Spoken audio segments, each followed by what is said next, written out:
ਸਵਾਗਤ ਹੈ ਜੀ ਸਾਰਿਆਂ ਦਾ ਐਜੂਕੇਸ਼ਨ ਹੱਬ ਤੇ ਅੱਜ ਆਪਾਂ ਗੱਲ ਕਰਨ ਜਾ ਰਹੇ ਹਾਂ ਕਹਾਣੀ ਚੱਟੂ ਬਾਰੇ, ਜੋ ਕਿ ਸੁਖਵੰਤ ਕੌਰ ਮਾਨ ਦੀ ਲਿਖੀ ਹੋਈ ਹੈ। ਸਭ ਤੋਂ ਪਹਿਲਾਂ ਚੱਟੂ ਬਾਰੇ ਗੱਲ ਕਰਦੇ ਹਾਂ ਕਿ ਇਹ ਚੱਟੂ ਹੁੰਦਾ ਹੈ, ਇਹ ਲੱਕੜੀ ਦਾ ਬਣਿਆ ਹੁੰਦਾ ਤੇ ਇਸ ਦੇ ਵਿੱਚ ਜਿਵੇਂ ਮਿਰਚਾਂ ਕੁੱਟਣੀਆਂ ਹੈ ਜਾਂ ਚਟਣੀ ਕਿਸੇ ਚੀਜ਼ ਦੀ ਬਣਾਉਣੀ ਹੈ, ਉੱਦਾਂ ਦੇ ਕੰਮ ਕੀਤੇ ਜਾਂਦੇ ਨੇ। ਇਹ ਸਾਰੀ ਕਹਾਣੀ ਵਿੱਚ ਇਸ ਚੱਟੂ ਦਾ ਜ਼ਿਕਰ ਬਾਰ-ਬਾਰ ਆਇਆ ਹੈ। ਸੁਖਵੰਤ ਕੌਰ ਮਾਨ ਦੀ ਇਸ ਕਹਾਣੀ ਦਾ ਸਿੱਧਾ ਸੰਬੰਧ 1947 ਵਿੱਚ ਹੋਈ ਭਾਰਤ ਅਤੇ ਪਾਕਿਸਤਾਨ ਦੀ ਵੰਡ ਦੇ ਨਾਲ ਹੈ। ਇਸ ਕਹਾਣੀ ਦਾ ਵਿਸ਼ਾ ਭਾਰਤ ਅਤੇ ਪਾਕਿਸਤਾਨ ਦੀ ਵੰਡ ਦੇ ਸਿੱਟੇ ਵਜੋਂ ਉੱਜੜੇ ਪਰਿਵਾਰਾਂ ਦੇ ਦੁੱਖਾਂ ਤਕਲੀਫਾਂ ਅਤੇ ਢਹਿ ਕੇ ਉਸ ਰੰਦੀ ਗਾਥਾ ਨੂੰ ਪੇਸ਼ ਕਰਨਾ ਹੈ ਕਿ ਕਿਵੇਂ ਉਸ ਟਾਈਮ ਜੋ ਲੋਕ ਪਾਕਿਸਤਾਨ ਤੋਂ ਉੱਜੜ ਕੇ ਭਾਰਤ ਵਿੱਚ ਆ ਵਸੇ ਸਨ, ਉਹਨਾਂ ਨੇ ਕਿਹੜੀਆਂ ਦੁੱਖਾਂ ਤਕਲੀਫਾਂ ਨੂੰ ਝੇਲਿਆ ਹੈ ਅਤੇ ਕਿਸ ਤਰ੍ਹਾਂ ਉਹ ਦੁਬਾਰਾ ਆਪਣੀ ਜ਼ਿੰਦਗੀ ਇੱਥੇ ਆ ਕੇ ਸ਼ੁਰੂ ਕਰ ਪਾਏ ਨੇ। ਕਿਵੇਂ ਉਹ ਆਪਣੇ ਹੱਸਦੇ ਵਸਦੇ ਪੱਕੇ ਮਕਾਨ ਛੱਡ ਕੇ ਇੱਥੇ ਬਾਲਿਆਂ ਵਾਲੀ ਛੱਤਾਂ ਥੱਲੇ ਰਹਿਣ ਨੂੰ ਮਜਬੂਰ ਹਨ। ਇਸ ਕਹਾਣੀ ਦੇ ਮਾਧਿਅਮ ਰਾਹੀਂ ਸੁਖਵੰਤ ਕੌਰ ਮਾਨ ਨੇ ਉਸ ਘਟਨਾਕ੍ਰਮ ਨੂੰ ਸਾਡੇ ਨਾਲ ਸਾਂਝਾ ਕਰਨ ਦੀ ਪੂਰੀ ਕੋਸ਼ਿਸ਼ ਕੀਤੀ ਹੈ ਤੇ ਅੱਜ ਆਪਾਂ ਇਸ ਕਹਾਣੀ ਬਾਰੇ ਚੰਗੀ ਤਰ੍ਹਾਂ ਸਮਝਾਂਗੇ। ਤੇ ਦੋਸਤੋ, ਇਸ ਕਹਾਣੀ ਵਿੱਚ ਪਾਤਰ ਇੰਨੇ ਜ਼ਿਆਦਾ ਨੇ ਕਿ ਇਕੱਲੇ ਨੂੰ ਯਾਦ ਰੱਖ ਪਾਉਣਾ ਬਹੁਤ ਮੁਸ਼ਕਿਲ ਹੋ ਜਾਂਦਾ ਹੈ। ਇਸ ਲਈ ਤੁਹਾਡੀ ਸਹੂਲਤ ਵਾਸਤੇ ਮੈਂ ਇੱਕ ਨਿੱਕੀ ਜਿਹੀ ਕੋਸ਼ਿਸ਼ ਕੀਤੀ ਹੈ ਕਿ ਮੈਂ ਸਾਰੇ ਪਾਤਰਾਂ ਨੂੰ ਇੱਕੋ ਜਗ੍ਹਾ ਰੱਖ ਕੇ ਪਹਿਲਾਂ ਤੁਹਾਨੂੰ ਸਮਝਾਊਂਗਾ ਕਿ ਕਿਹਦਾ ਸੰਬੰਧ ਕਿਹਦੇ ਨਾਲ ਹੈ, ਤਾਂ ਜੋ ਜਦੋਂ ਕਹਾਣੀ ਅੱਗੇ ਤੁਰੇਗੀ ਆਪਾਂ ਨੂੰ ਦਿੱਕਤ ਨਾ ਆਵੇ ਕਿ ਚਾਚਾ ਕੌਣ ਹੈ, ਤਾਇਆ ਕੌਣ ਹੈ, ਹੁਣ ਚਾਚੇ ਦਾ ਮੁੰਡਾ ਕੌਣ ਆ ਗਿਆ ਅਤੇ ਕਿਹੜਾ ਕਾਫਲਾ ਹੈ, ਕੌਣ ਕਿੱਥੇ ਤੁਰਦਾ ਜਾ ਰਿਹਾ ਹੈ, ਉਹ ਸਾਰਾ ਮੈਂ ਤੁਹਾਨੂੰ ਪਹਿਲਾਂ ਹੀ ਸਮਝਾਉਣਾ ਹੈ। ਦੋਸਤੋ, ਆਪਾਂ ਕਹਾਣੀ ਦੇ ਮੁੱਖ ਪਾਤਰਾਂ ਬਾਰੇ ਗੱਲਬਾਤ ਕਰਨ ਜਾ ਰਹੇ ਹਾਂ। ਸਭ ਤੋਂ ਪਹਿਲਾਂ ਆਪਾਂ ਕੋਲ ਆਉਂਦੀ ਹੈ ਇਹ ਕੁੜੀ, ਜੋ ਕਿ ਇਸ ਕਹਾਣੀ ਦੀ ਮੁੱਖ ਕਰੈਕਟਰ ਹੈ। ਇਸ ਦੇ ਨਾਲ ਹੀ ਅੱਗੇ ਸਾਰੇ ਰਿਸ਼ਤੇ ਨਾਤੇ ਚਾਚਾ ਚਾਚੀ ਫੁੱਫੜ ਤਾਇਆ ਭੂਆ ਸਾਰੇ ਜੁੜਨੇ ਹਨ ਅਤੇ ਇਹ ਕੁੜੀ ਆਪਣੀ ਜੋ ਹੈ ਉਹ ਮੇਨ ਕਰੈਕਟਰ ਹੈ ਇਸ ਕਹਾਣੀ ਵਿੱਚ। ਅੱਗੇ ਜੇਕਰ ਆਪਾਂ ਗੱਲ ਕਰੀਏ ਤਾਂ ਪਰਿਵਾਰ ਦੇ ਮੁੱਖ ਮੈਂਬਰ ਦਾਦਾ ਜੀ ਦਾਦੀ ਜੀ, ਇਹਨਾਂ ਦੇ 4 ਬੱਚੇ ਹਨ, ਜਿਨ੍ਹਾਂ ਵਿੱਚ 3 ਮੁੰਡੇ ਅਤੇ 1 ਕੁੜੀ ਹੈ। ਅੱਗੋਂ ਇਹਨਾਂ ਦੇ ਪਰਿਵਾਰ ਇਸ ਪ੍ਰਕਾਰ ਬਣੇ ਹਨ ਕਿ ਤਾਇਆ ਜੀ ਕੋਲ 1 ਕੁੜੀ ਅਤੇ ਮੁੰਡਾ ਹੈ, ਭੂਆ ਕੋਲ 3 ਮੁੰਡੇ ਹਨ ਅਤੇ 1 ਮੁੰਡਾ ਭਿੰਦਰ ਜੋ ਇਸ ਕਹਾਣੀ ਵਿੱਚ ਜ਼ਿਆਦਾ ਜਿਹਦੀ ਗੱਲਬਾਤ ਹੋਏਗੀ, ਅਤੇ 1 ਮੁੰਡਾ ਜੋ ਜਿਸ ਦਾ ਵਿਆਹ ਹੋ ਚੁੱਕਾ ਹੈ ਉਹ ਹੈ। ਚਾਚਾ ਜੀ ਕੋਲ ਵੀ 1 ਕੁੜੀ ਹੈ ਅਤੇ 1 ਮੁੰਡਾ ਹੈ। ਉਸ ਤੋਂ ਬਾਅਦ ਜੇ ਆਪਾਂ ਮੇਨ ਕਰੈਕਟਰ ਦੀ ਗੱਲ ਕਰੀਏ ਇਸ ਕੁੜੀ ਦੀ, ਤਾਂ ਇਸ ਦਾ 1 ਛੋਟਾ ਭਰਾ ਹੈ, 1 ਵੱਡਾ ਭਰਾ ਹੈ, ਬਾਪੂ ਅਤੇ ਮਾਂ। ਇਹ ਸਾਰੇ 20 ਕਰੈਕਟਰ ਹਨ ਇਸ ਕਹਾਣੀ ਦੇ ਵਿੱਚ, ਜਿਨ੍ਹਾਂ ਬਾਰੇ ਆਪਾਂ ਗੱਲਬਾਤ ਕਰਾਂਗੇ। ਤੁਸੀਂ ਇਸ ਦਾ ਸਕਰੀਨਸ਼ਾਟ ਲੈ ਕੇ ਰੱਖ ਲਓ ਤਾਂ ਕਿ ਜਦੋਂ ਕਹਾਣੀ ਚੱਲੇਗੀ ਤੁਹਾਨੂੰ ਕਿਤੇ ਕਨਫਿਊਜ਼ਨ ਨਾ ਹੋਵੇ ਕਿ ਭੂਆ ਕੌਣ ਹੈ, ਤਾਇਆ ਕੌਣ ਹੈ, ਤਾਈ ਕੌਣ ਹੈ। ਇਸ ਲਈ ਇਸ ਦਾ ਸਕਰੀਨਸ਼ਾਟ ਲੈ ਕੇ ਰੱਖ ਸਕਦੇ ਹੋ। ਇਹ ਸਾਰੇ ਚਿਹਰੇ ਮੈਂ ਇਸ ਲਈ ਯੂਜ਼ ਕੀਤੇ ਹਨ ਕਿਉਂਕਿ ਤੁਸੀਂ ਇਹਨਾਂ ਨੂੰ ਭਲੀ ਭਾਂਤੀ ਜਾਣਦੇ ਹੋ ਅਤੇ ਚੰਗੀ ਤਰ੍ਹਾਂ ਯਾਦ ਰੱਖ ਸਕਦੇ ਹੋ। ਇਸ ਲਈ ਤੁਸੀਂ ਇਸ ਕਹਾਣੀ ਨੂੰ ਜਦੋਂ ਮੈਂ ਪੜ੍ਹਾਊਂਗਾ ਤਾਂ ਨਾਲ ਦੀ ਨਾਲ ਦੇਖਦੇ ਰਹਿਣਾ ਕਿ ਕੌਣ ਹੈ। ਅਤੇ ਦੋਸਤੋ, ਕਹਾਣੀ ਦੀ ਸ਼ੁਰੂਆਤ ਕੁਛ ਇਸ ਤਰ੍ਹਾਂ ਹੁੰਦੀ ਹੈ ਕਿ ਕੁੜੀ ਦੀ ਮਾਂ, ਛੋਟਾ ਭਰਾ, ਭੈਣ, ਤਾਇਆ ਤਾਈ, ਚਾਚਾ ਚਾਚੀ, ਉਹਨਾਂ ਦੇ ਬੱਚੇ, ਦਾਦਾ ਦਾਦੀ ਸਣੇ ਸਾਰੇ ਪਾਕਿਸਤਾਨ ਬਣਨ ਸਮੇਂ ਉੱਧਰੋਂ ਮਤਲਬ ਪਾਕਿਸਤਾਨ ਤੋਂ ਭਾਰਤ ਜਾਣ ਲਈ ਪਿੰਡ ਤੋਂ ਟਰੱਕਾਂ ਵਿੱਚ ਚੜ੍ਹ ਗਏ ਅਤੇ ਨਨਕਾਣਾ ਸਾਹਿਬ ਰੇਲਵੇ ਲਾਈਨ ਤੋਂ ਪਾਰ ਖਾਲਸਾ ਸਕੂਲ ਵਿਖੇ ਲੱਗੇ ਰਿਫਿਊਜੀ ਕੈਂਪ 'ਚ ਆ ਕੇ ਪਹੁੰਚਦੇ ਹਨ, ਜਿੱਥੇ ਉਹ ਪੂਰਬੀ ਪੰਜਾਬ ਤੋਂ ਆ ਰਹੇ ਭਾਰਤ ਤੋਂ ਆ ਰਹੇ ਮੁਸਲਮਾਨਾਂ ਨਾਲ ਭਰੀਆਂ ਰੇਲ ਗੱਡੀਆਂ ਦੇਖਦੇ ਹਨ ਅਤੇ ਚੱਲਦੀਆਂ ਗੋਲੀਆਂ ਵੀ ਦੇਖਦੇ ਹਨ। ਕੁੜੀ ਦਾ ਬਾਪੂ ਅਤੇ ਵੱਡਾ ਭਰਾ ਇੱਕ ਗੱਡਿਆਂ ਦੇ ਕਾਫਲੇ ਨਾਲ ਪਾਕਿਸਤਾਨ ਤੋਂ ਭਾਰਤ ਆ ਰਹੇ ਹੁੰਦੇ ਹਨ। ਉਹ ਅੰਮ੍ਰਿਤਸਰ ਨੇੜੇ ਇੱਕ ਪਿੰਡ ਵਿੱਚ ਰੁਕੇ, ਜਿੱਥੋਂ ਉਹਨਾਂ ਨੇ ਅੱਜ ਲੁਧਿਆਣੇ ਲਈ ਰੇਲ ਗੱਡੀ ਫੜਨੀ ਸੀ। ਅਤੇ ਜਦੋਂ ਉਹ ਪਿੰਡ ਛੱਡ ਕੇ ਤੁਰਦੇ ਨੇ ਤਾਂ ਉਹਨਾਂ ਨੂੰ ਖਬਰ ਮਿਲਦੀ ਹੈ ਕਿ ਕੁੜੀ ਦਾ ਮਾਮਾ, ਆਪਣੀ ਲਿਸਟ ਵਿੱਚ ਇਹ ਬੰਦਾ ਸ਼ਾਮਿਲ ਨਹੀਂ ਹੈ, ਇਹਦੇ ਉੱਤੇ ਧਿਆਨ ਦਿਓ ਕਿ ਕੁੜੀ ਦਾ ਮਾਮਾ ਸਟੇਸ਼ਨ 'ਤੇ ਆਪਣੀ ਪਿਆਸੀ ਮਾਂ ਲਈ ਪਾਣੀ ਲੈਣ ਲਈ ਉਤਰਿਆ ਸੀਗਾ ਪਰ ਪਰਤਿਆ ਨਹੀਂ। ਇਹ ਸੁਣ ਕੇ ਕੁੜੀ ਦੀ ਮਾਂ ਹੌਂਕੇ ਭਰਨ ਲੱਗਦੀ ਹੈ। ਤਾਈ ਅਤੇ ਚਾਚੀ ਉਸ ਨੂੰ ਹੌਸਲਾ ਦਿੰਦੀਆਂ ਹਨ ਅਤੇ ਸਮਾਨ ਵੰਡਣ ਵਿੱਚ ਰੁੱਝ ਗਈਆਂ। ਉਹਨਾਂ ਦਿਨਾਂ ਵਿੱਚ ਕੋਈ ਕਿਸੇ ਕੋਲ ਕਿਸੇ ਦਾ ਸੋਗ ਨਹੀਂ ਮਨਾਉਂਦਾ ਸੀਗਾ ਕਿਉਂਕਿ ਇੰਨੀਆਂ ਜ਼ਿਆਦਾ ਮੌਤਾਂ ਹੁੰਦੀਆਂ ਸੀਗੀਆਂ, ਕੁਛ ਨਹੀਂ ਪਤਾ ਹੁੰਦਾ ਸੀਗਾ ਕਿ ਕਦੋਂ ਕਿਸ ਨੇ ਮਰ ਜਾਣਾ ਹੈ। ਇੰਨੀ ਕੱਟ-ਵੱਟ ਫੈਲੀ ਹੋਈ ਸੀਗੀ।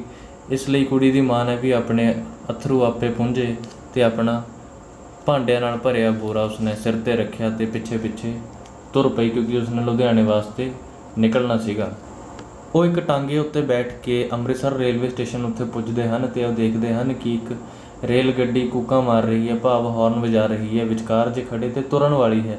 ਇਹ ਦੇਖ ਕੇ ਉਹ ਸਾਰੇ ਹਫਰਾ ਤਫਰੀ ਵਿੱਚ ਤੇਜ਼ ਭੱਜ ਕੇ ਟ੍ਰੇਨ ਵੱਲ ਜਾਂਦੇ ਹਨ। ਤੇ ਇਸ ਦੇ ਦੌਰਾਨ ਹੀ ਕੁੜੀ ਜਿਸਨੇ ਕਿ ਸਿਰ 'ਤੇ ਚੱਟੂ ਰੱਖਿਆ ਹੁੰਦਾ ਹੈ, ਜੋ ਕਿ ਉਹਨਾਂ ਨੂੰ ਇੱਕ ਪਾਕਿਸਤਾਨ ਲੋਹਾਰ ਦੇ ਘਰੋਂ ਮਿਲਿਆ ਸੀ ਜਿੱਥੇ ਉਹ ਪਹਿਲਾਂ ਠਹਿਰੇ ਸਨ, ਤੇ ਉਹ ਟ੍ਰੇਨ ਦੀ ਲਾਈਨਾਂ ਵਿੱਚ ਫਸ ਕੇ ਗਿਰ ਜਾਂਦੀ ਹੈ। ਭਾਵ ਉਸ ਦਾ ਪੈਰ ਟ੍ਰੇਨ ਦੀ ਪਟੜੀ ਵਿੱਚ ਫਸਦਾ ਹੈ ਤੇ ਉਹ ਡਿੱਗ ਪੈਂਦੀ ਹੈ। ਉਹ ਆਪਣੇ ਆਪ ਨੂੰ ਸੰਭਾਲਦੀ ਹੈ ਤੇ ਮੁੜ ਚੱਟੂ ਨੂੰ ਸਿਰ ਉੱਤੇ ਰੱਖ ਲੈਂਦੀ ਹੈ, ਚੱਟੂ ਨੂੰ ਨਹੀਂ ਛੱਡਦੀ। ਇਸ ਚੱਟੂ ਵਿੱਚ ਹੀ ਉਸ ਦੀ ਮਾਂ ਨੇ ਨਾਲ ਦੇ ਘਰ ਤੋਂ ਮੰਗ ਕੇ ਲਿਆਂਦੇ ਸੋਟੇ ਨਾਲ ਕੁੱਟੀਆਂ ਲੂਣ ਮਿਰਚਾਂ ਨੂੰ ਦਾਦੀ ਦੁਆਰਾ ਕਿਸੇ ਘਰੋਂ ਲਿਆਂਦੀ ਲੱਸੀ ਵਿੱਚ ਮਿਲਾ ਕੇ ਲਸਣ ਪੁਲਾਅ ਬਣਾਇਆ ਸੀ ਅਤੇ ਸਭ ਨੇ ਇਸ ਨਾਲ ਸੁੱਕੀਆਂ ਤੰਦੂਰੀ ਰੋਟੀਆਂ ਖਾਧੀਆਂ ਸਨ। ਹੁਣ ਟ੍ਰੇਨ ਦੇ ਨੇੜੇ ਪੁੱਜ ਕੇ ਚਾਚੇ ਨੇ ਭੱਜ ਕੇ ਕੰਧਾੜੇ ਚੁੱਕੀ ਚਾਚੀ ਨੂੰ ਮਾਲ ਗੱਡੀ ਦੇ ਡੱਬੇ ਵਿੱਚ ਸੁੱਟਿਆ ਤੇ ਫਿਰ ਦਾਦੇ ਨੇ ਚੱਟੂ ਸਮੇਤ ਕੁੜੀ ਨੂੰ ਚੜ੍ਹਾ ਦਿੱਤਾ। ਤਾਈ ਤੇ ਮਾਂ ਸਮੇਤ ਹੋਰ ਸਾਰੇ ਗੱਡੀ ਵਿੱਚ ਚੜ੍ਹ ਗਏ। ਗੱਡੀ ਚੱਲਦੀ ਜਾ ਰਹੀ ਸੀ। ਰਸਤੇ ਵਿੱਚ ਦਿਨ ਦਾ ਚਾਨਣ ਹੋਣ ਕਰਕੇ ਪਿੰਡ ਤੇ ਕਸਬੇ ਉਜੜੇ ਦਿਖਾਈ ਦੇ ਰਹੇ ਸਨ। ਇੱਕ ਦੋ ਥਾਵਾਂ ਉੱਤੇ ਪਈਆਂ ਲਾਸ਼ਾਂ ਉੱਤੇ ਗਿਰਜਾਂ ਲਪਟ ਰਹੀਆਂ ਸਨ। ਇੰਨਾ ਮਾੜਾ ਹਾਲ ਸੀਗਾ। ਕਿਸੇ ਵੇਲੇ ਕੋਈ ਮੁਸਲਮ ਪਨਾਹਗੀਰਾਂ ਦੀ ਭਰੀ ਬੰਦ ਗੱਡੀ ਉਲਟੀ ਦਿਸ਼ਾ ਤੋਂ ਆਉਂਦੀ, ਜਿਸ ਉੱਤੇ ਮਾਲ ਗੱਡੀ ਦੇ ਮੁਸਾਫਰਾਂ ਵੱਲੋਂ ਇੱਕ ਦੋ ਫਾਇਰ ਕੀਤੇ ਜਾਂਦੇ। ਮਾਲ ਗੱਡੀ ਹੈਗੀ ਜਿਸ ਵਿੱਚ ਕੁੜੀ ਦਾ ਪਰਿਵਾਰ ਬੈਠਾ ਹੈ ਤੇ ਬੰਦ ਗੱਡੀ ਜਿਹੜੀ ਮੁਸਲਮਾਨ ਪਨਾਹਗੀਰਾਂ ਦੀ ਆ ਰਹੀ ਹੈ ਭਾਰਤ ਤੋਂ ਚੱਲ ਕੇ, ਉਹ ਮੁਸਲਮਾਨਾਂ ਨਾਲ ਭਰੀ ਹੋਈ ਹੈ ਜੋ ਕਿ ਪਾਕਿਸਤਾਨ ਜਾ ਰਹੇ ਸਨ। ਤੇ ਮਾਲ ਗੱਡੀ ਦੇ ਮੁਸਾਫਰ ਉਹਦੇ ਤੇ ਇੱਕ ਦੋ ਫਾਇਰ ਵੀ ਕਰਦੇ। ਭਾਵ ਇੰਨੀ ਨਫ਼ਰਤ ਭਰੀ ਹੋਈ ਸੀਗੀ ਲੋਕਾਂ 'ਚ ਕਿ ਇੱਕ ਦੂਸਰੇ ਦੀ ਜਾਨ ਲੈਣ ਤੇ ਤੁਲੇ ਹੋਏ ਸਨ। ਲੁਧਿਆਣੇ ਪਹੁੰਚ ਕੇ ਕੋਲਿਆਂ ਦੀ ਕਾਲਖ ਨਾਲ ਲੱਥਪੱਥ ਹੋਏ ਲੋਕ ਪਲੇਟਫਾਰਮ ਤੇ ਉਤਰਨ ਲੱਗੇ।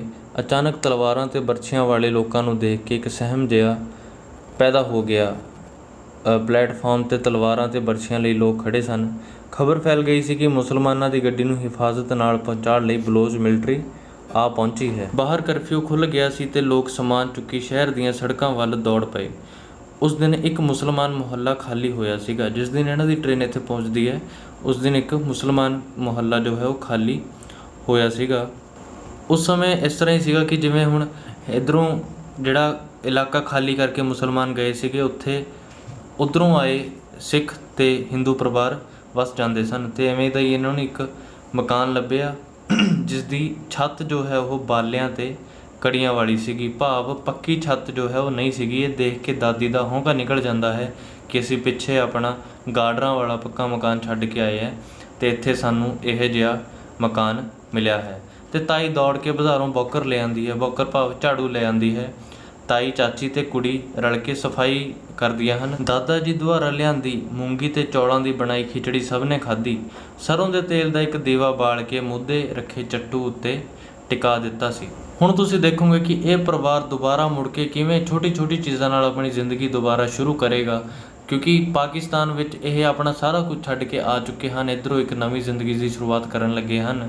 ਅਤੇ ਇਹੀ ਜੋ ਸੁਖਵੰਤ ਕੌਰ ਮਾਨ ਦਾ ਮੋਟਿਵ ਰਿਹਾ ਹੈ ਇਸ ਕਹਾਣੀ ਨੂੰ ਲਿਖਣ ਦਾ, ਕਿ ਕਿਵੇਂ ਉੱਧਰੋਂ ਉੱਜੜ ਕੇ ਆਏ ਪਰਿਵਾਰ ਇੱਧਰ ਬਸੇ। ਦੂਸਰੇ ਦਿਨ ਦਾਦੀ ਕੁਝ ਲੂਣ, ਸਾਬਤ ਮਿਰਚਾਂ ਤੇ ਧਨੀਆ ਖਰੀਦ ਲਿਆਈ ਤੇ ਨਾਲ ਹੀ ਚੱਟੂ ਦੇ ਮੇਚ ਦਾ ਇੱਕ ਡੰਡਾ ਵੀ ਆ ਗਿਆ। ਚੱਟੂ ਦੇ ਨਾਲ ਡੰਡਾ ਨਹੀਂ ਸੀ ਜਿਸ ਨਾਲ ਕੁੱਟਦੇ ਸਨ। ਪਹਿਲਾਂ ਵੀ ਕਿਸੇ ਦੇ ਘਰੋਂ ਮੰਗ ਕੇ ਤਾਂ ਉਹਨਾਂ ਨੇ ਲਸਣ ਪੁਲਾ ਖਾਇਆ ਸੀਗਾ। ਇਸ ਵਾਰ ਦਾਦੀ ਖਰੀਦ ਕੇ ਲੈ ਆਈਏ ਇੱਕ ਡੰਡਾ ਜੋ ਕਿ ਚੱਟੂ ਦੇ ਮੇਚ ਦਾ ਹੈ। ਲੂਣ, ਮਿਰਚਾਂ ਤੇ ਧਨੀਆ ਇਕੱਠੇ ਹੀ ਕੁੱਟ ਲਏ ਗਏ।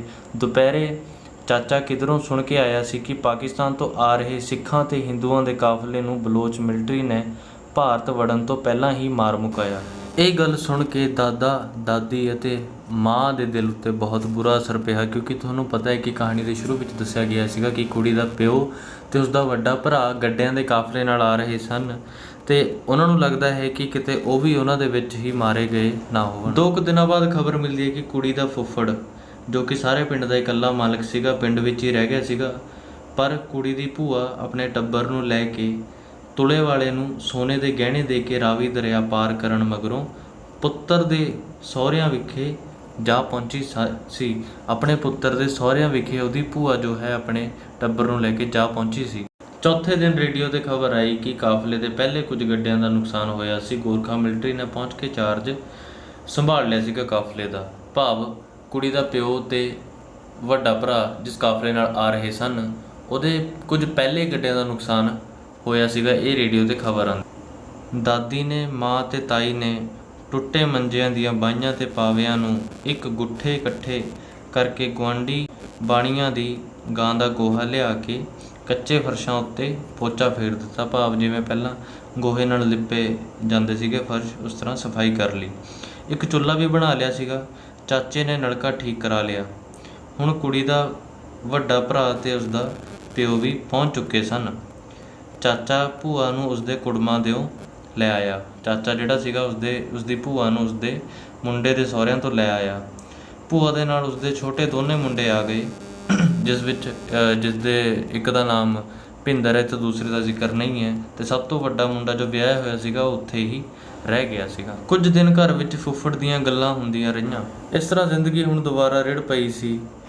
ਬੱਚਿਆਂ ਨੂੰ ਸਕੂਲੇ ਪੜ੍ਹਨੇ ਪਾਇਆ ਗਿਆ ਅਤੇ ਰਾਤ ਨੂੰ ਬੱਚੇ ਚੱਟੂ ਨੂੰ ਮੁੱਦਾ ਮਾਰ ਕੇ ਉਸਦੇ ਉੱਤੇ ਮਿੱਟੀ ਦੇ ਤੇਲ ਦਾ ਦੀਵਾ ਟਿਕਾ ਕੇ ਆਪਣੇ ਨਨਕਾਣਾ ਸਾਹਿਬ ਤੋਂ ਚੁੱਲ੍ਹੇ ਵਿੱਚ ਪੈਣੋਂ ਬਚਾ ਕੇ ਲਿਆਂਦੀਆਂ ਪੁਸਤਕਾਂ ਵਿੱਚੋਂ ਦੇਵਤਿਆਂ ਅਤੇ ਪਰੀਆਂ ਦੀਆਂ ਕਹਾਣੀਆਂ ਪੜ੍ਹਦੇ। ਚੱਟੂ ਹੁਣ ਸਭ ਦਾ ਸਾਂਝਾ ਸੀਗਾ। ਇੱਥੇ ਇੱਕ ਗੱਲ ਆਈ ਕਿ ਨਨਕਾਣਾ ਸਾਹਿਬ ਤੋਂ ਚੁੱਲ੍ਹੇ ਵਿੱਚ ਪੈਣੋਂ ਬਚਾ ਕੇ ਲਿਆਂਦੀਆਂ ਗਈਆਂ ਪੁਸਤਕਾਂ।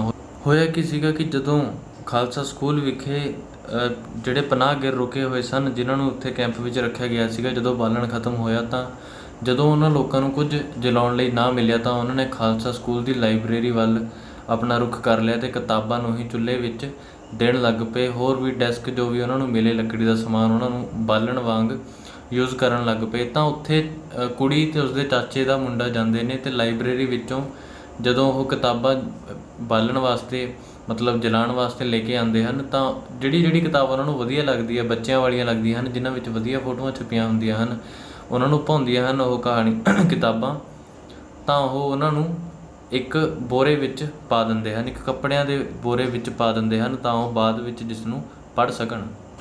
ਇੱਕ ਦਿਨ ਚਾਚੀ ਲੂਣਦਾਨੀ ਅਤੇ ਦੂਜੇ ਦਿਨ ਤਾਈ ਚੱਕਲਾ ਖਰੀਦ ਲਿਆਈ। ਮੰਜੇ ਬੁਣ ਲਏ ਗਏ। ਦੀਵਾਲੀ ਨੂੰ ਇੱਕ ਦੀਵਾ ਜਗਾ ਕੇ ਡਿਉਢੀ ਵਿੱਚ ਰੱਖ ਕੇ ਸ਼ਗਨ ਕਰ ਲਿਆ ਗਿਆ। ਦਾਦਾ ਜੀ ਬਾਜ਼ਾਰੋਂ ਮਠਿਆਈਆਂ ਫਲ ਲੈ ਆਏ, ਜਿਸ ਨੂੰ ਖਾ ਕੇ ਬੱਚੇ ਖੁਸ਼ ਹੋ ਰਹੇ ਸਨ। ਦਾਦੀ ਹਾਲੇ ਵੀ ਪਿੱਛੇ ਛੱਡੇ ਭਰੇ ਭੁਨੱਕੇ ਅਤੇ ਗਾਡਰਾਂ ਵਾਲੇ ਮਕਾਨ ਨੂੰ ਯਾਦ ਕਰਕੇ ਹੌਂਕੇ ਭਰਦੀ ਸੀ। ਤਾਈ ਆਪਣੇ ਨਵੇਂ ਘਰ ਦੀ ਗੱਲ ਕਰਦੀ ਰਹਿੰਦੀ ਅਤੇ ਮਾਂ ਭਰਾ ਨੂੰ ਰੋਂਦੀ ਰਹਿੰਦੀ, ਜੋ ਕਿ ਪਾਣੀ ਲੈਣ ਗਿਆ ਸੀਗਾ, ਜਿਵੇਂ ਆਪਾਂ ਪਹਿਲਾਂ ਪੜ੍ਹਿਆ ਕਿ ਵਾਪਸ ਨਹੀਂ ਆਇਆ ਸੀਗਾ। ਫਿਰ ਵੀ ਨਿੱਕੀਆਂ ਨਿੱਕੀਆਂ ਖੁਸ਼ੀਆਂ ਦੀਆਂ ਖਬਰਾਂ ਆਉਣ ਲੱਗ ਪਈਆਂ ਸਨ।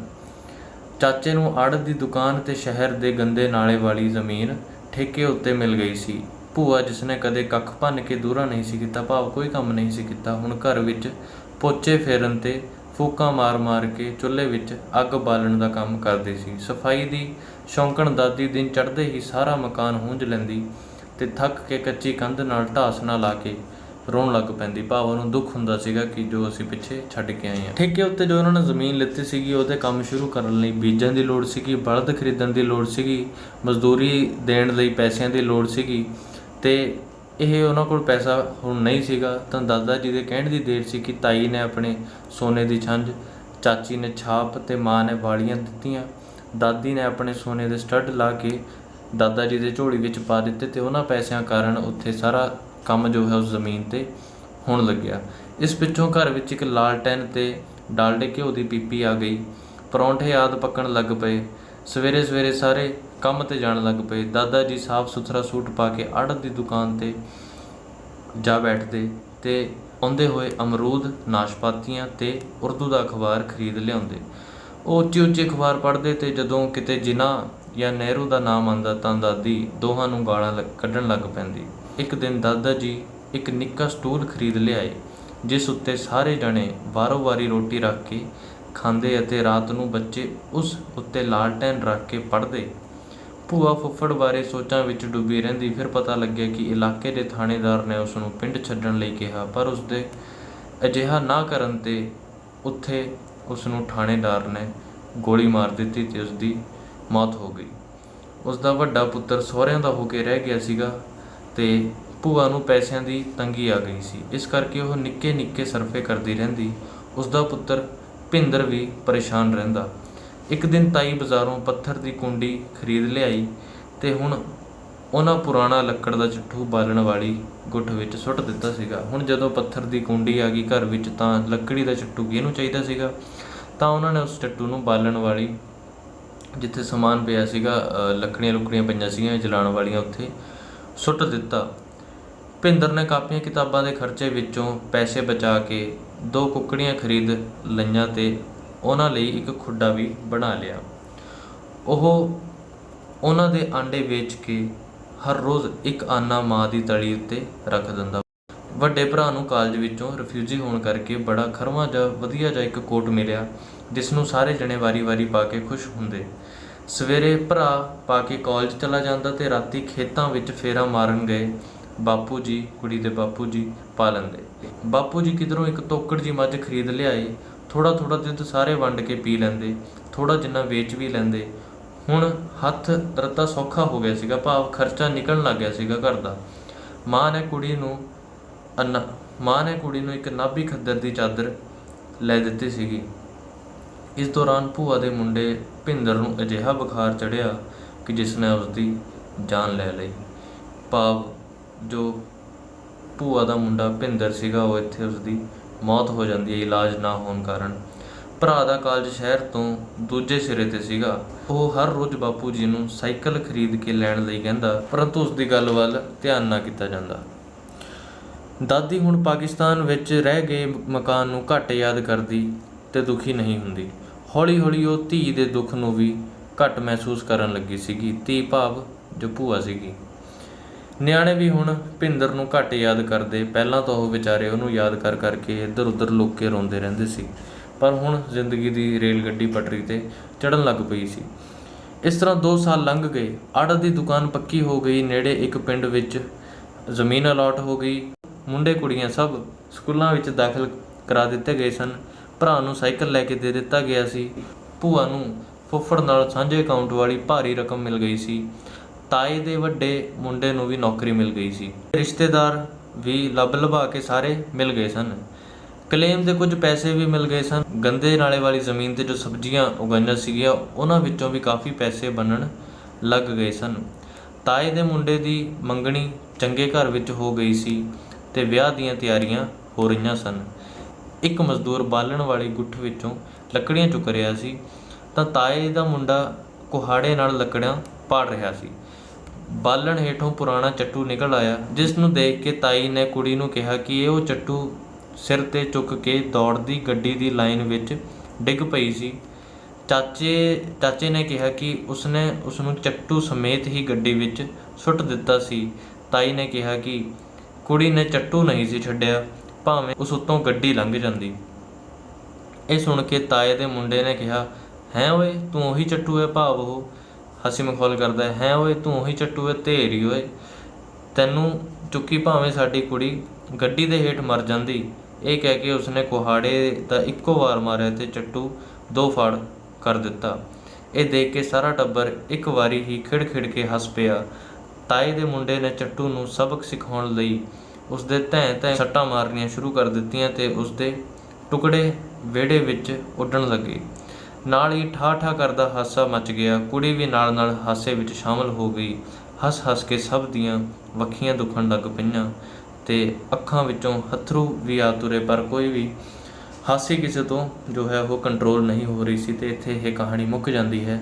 ਤੇ ਇੱਥੇ ਆਪਾਂ ਦੇਖਦੇ ਹਾਂ ਕਿ ਕਿਵੇਂ ਇੱਕ ਉਜਾੜੇ ਵਿੱਚੋਂ ਉੱਜੜ ਕੇ ਆਇਆ ਪਰਿਵਾਰ ਦੁਬਾਰਾ ਆਪਣੀ ਖੁਸ਼ੀਆਂ ਨੂੰ ਵਾਪਸ ਲਿਆਉਂਦਾ ਹੈ ਤੇ ਦੁਬਾਰਾ ਆਪਣੀ ਜ਼ਿੰਦਗੀ ਨੂੰ ਕਿਵੇਂ ਪਟਰੀ 'ਤੇ ਪਾਉਂਦਾ ਹੈ। ਇਹ ਸੀਗੀ ਅੱਜ ਦੀ ਕਹਾਣੀ।